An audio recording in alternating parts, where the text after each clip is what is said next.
ना इधर ना उधर, सीधे मुद्दे पर नजर। और क्या है आज की खबर, आप देखना शुरू कर चुके हैं न्यूज़ 18 आपके पुनीत के साथ। तो अमेरिकी राष्ट्रपति डोनाल्ड ट्रंप ने यूक्रेनी राष्ट्रपति वोलोदिमीर ज़ेलेंस्की को फटकार लगा दी है। ट्रंप ने ट्रुथ सोशल पर पोस्ट करते हुए लिखा है कि ज़ेलेंस्की अखबार के पहले पन्ने पर शेख ही बखार रहे हैं, यूक्रेन कानूनी रूप से क्रीमिया पर कब्जे को मान्यता नहीं देगा। ट्रंप ने कहा कि ज़ेलेंस्की का यह बयान रूस के साथ शांति को लेकर, सीज फायर को लेकर जो बातचीत चल रही है वो उसके लिए बेहद हानिकारक है, यानी कि खतरनाक है। क्रीमिया सालों पहले बराक ओबामा के कार्यकाल में गंवाया जा चुका है, ये ट्रंप कह रहे हैं। और वो ये भी कह रहे हैं कि अब वो कोई मुद्दा भी नहीं रह गया। आपको बताएं कि रूस ने 2014 में यूक्रेन के क्रीमिया पर कब्जा कर लिया था। हालांकि इस कब्जे को अंतर्राष्ट्रीय स्तर पर कोई मान्यता नहीं मिली है और इसी को लेकर ज़ेलेंस्की ने एक अमेरिकी अखबार से बातचीत में, इंटरव्यू में ये कहा था कि यूक्रेन क्रीमिया पर रूसी कब्जे को मान्यता नहीं देगा। पीस डील से बाहर आने की अमेरिका धमकी दे चुका है। कब दे चुका है? अमेरिका जल्द ही खुद को रूस और यूक्रेन की पीस डील से बाहर कर सकता है, यह बात खुद अमेरिका ने कही।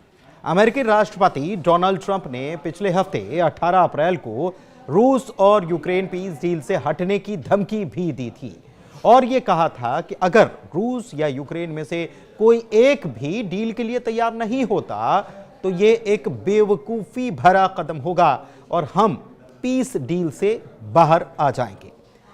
डोनाल्ड ट्रंप वही ट्रंप हैं जो ये कह रहे थे कि जैसे ही वो राष्ट्रपति बनेंगे वो यूक्रेन और रूस के बीच जो जंग चल रही है इसको चुटकियों में खत्म करा देंगे। लेकिन अब वो कह रहे हैं कि अगर ऐसा रहेगा तो हम इससे बाहर हो जाएंगे।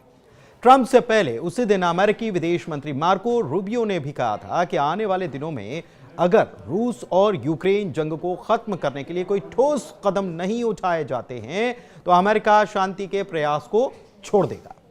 दरअसल डोनाल्ड ट्रंप का दूसरा कार्यकाल शुरू हुए 90 दिन हो चुके।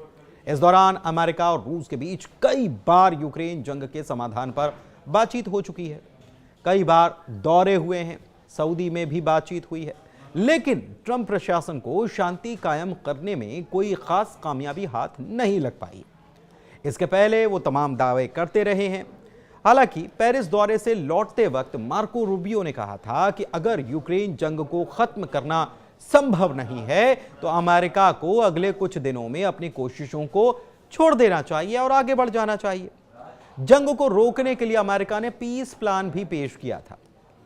बीते हफ्ते हुई जो बैठक थी इसमें अमेरिकी विदेश मंत्री मार्को रूबियो और स्पेशल जो दूत तैनात किए गए स्टीव विटकॉफ, उन्होंने पेरिस में यूरोपीय और यूक्रेनी नेताओं के साथ एक बैठक की थी और इसमें जंग को खत्म करने के लिए की जा रही ट्रंप प्रशासन की कोशिशों के तौर पर इसे आयोजित किया गया था, जिसमें अमेरिका ने शांति के लिए एक प्लान भी रख दिया था।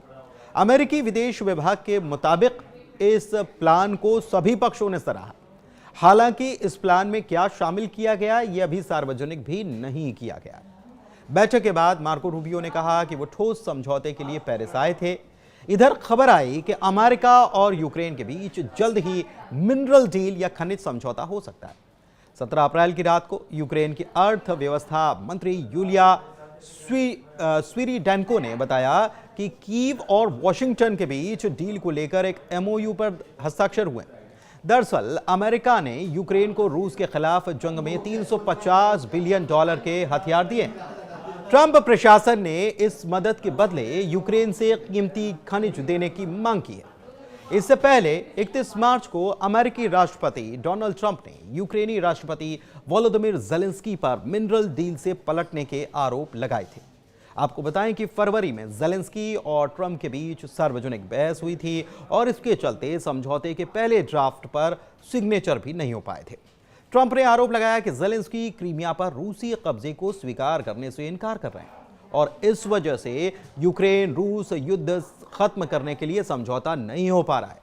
ट्रंप ने यह भी दावा किया कि युद्ध खत्म करने का समझौता बहुत करीब था और मॉस्को के साथ डील प्रभावी रूप से पूरी हो गई थी, लेकिन क्रीमिया देने से इनकार करने के साथ ही ज़ेलेंस्की के साथ बातचीत करना अब कठिन साबित हो रहा था। इसका जवाब ज़ेलेंस्की ने सोशल मीडिया के पोस्ट के जरिए दिया और 2018 में ट्रंप के तत्कालीन विदेश मंत्री माइक पोम्पियो के द्वारा जारी किया गया क्रीमिया घोषणा शेयर किया, जिसमें यह कहा गया था कि वॉशिंगटन क्रीमिया पर रूस के कब्जे के प्रयास को खारिज करता है। जब दोनों नेता एक दूसरे पर आरोप प्रत्यारोप लगा रहे थे, उसी समय यूक्रेनी अधिकारियों ने कीव पर दुश्मन मिसाइल हमले के लिए अलर्ट भी जारी किया। इसके बाद राजधानी भर में विस्फोटक की आवाज सुनाई दी।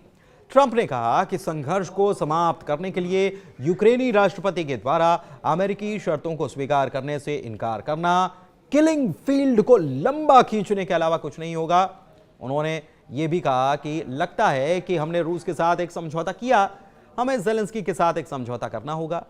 उन्होंने यह भी कहा कि मैंने सोचा कि ज़ेलेंस्की से डील आसान हो सकती है, लेकिन अब तक ये कठिन रही है। यानी कि एक बार फिर से ज़ेलेंस्की जो कह रहे थे कि हम शांति प्रस्ताव के लिए राजी हैं, सिग्नेचर के लिए राजी हैं, उन्हीं के पाले में गेंद फेंक दी गई और उन्हीं को कटघरे में खड़ा कर दिया गया कि शांति जो अभी तक नहीं हो पाई है उसके लिए अगर कोई जिम्मेदार है तो वो है ज़ेलेंस्की की जिद। यूक्रेन के लिए आखिर क्रीमिया अहम क्यों है, इसको समझ लेते हैं। क्रीमिया पर यह संघर्ष एक दशक यानी कि 10 साल से भी ज्यादा समय से चला है। 2014 जब यूक्रेन में रूस समर्थक राष्ट्रपति को कुर्सी से हटा दिया गया था और इसके बाद रूस ने क्रीमिया को कब्जे में कर लिया था और पूर्वी यूक्रेन में खूनी लड़ाई देखी गई, उग्रवादियों का समर्थन हुआ। अब तक अमेरिका का यह क्लियर स्टैंड रहा है कि क्रीमिया यूक्रेन का संप्रभु क्षेत्र है और रूस का इस पर किसी तरह का कोई कब्जा भी अवैध है। लेकिन लग रहा है कि ट्रंप अब कुछ और मूड में हैं। ट्रंप ने नेतृत्व में अमेरिका औपचारिक रूप से क्रीमिया पर रूसी नियंत्रण को मान्यता दे रहा है, जबकि यह संयुक्त राष्ट्र चार्टर और उसके सिद्धांतों का साफ तौर पर उल्लंघन है, जिसे अमेरिका ने दूसरे विश्व युद्ध के बाद से लागू करने का रास्ता साफ कर रखा है। चार्टर क्या कहता है यह समझना जरूरी है। चार्टर यह कहता है कि सीमाओं को बल के द्वारा यानी कि ताकत के द्वारा या हथियार के द्वारा या सैन्य ताकत के द्वारा बदला नहीं जाना चाहिए। यूक्रेन ने लंबे समय से यह कहा कि वो 2014 में रूस के द्वारा अवैध रूप से कब्जा किए गए दक्षिणी प्रायद्वीप जो कि क्रीमिया है उसे छोड़ने वाला नहीं है।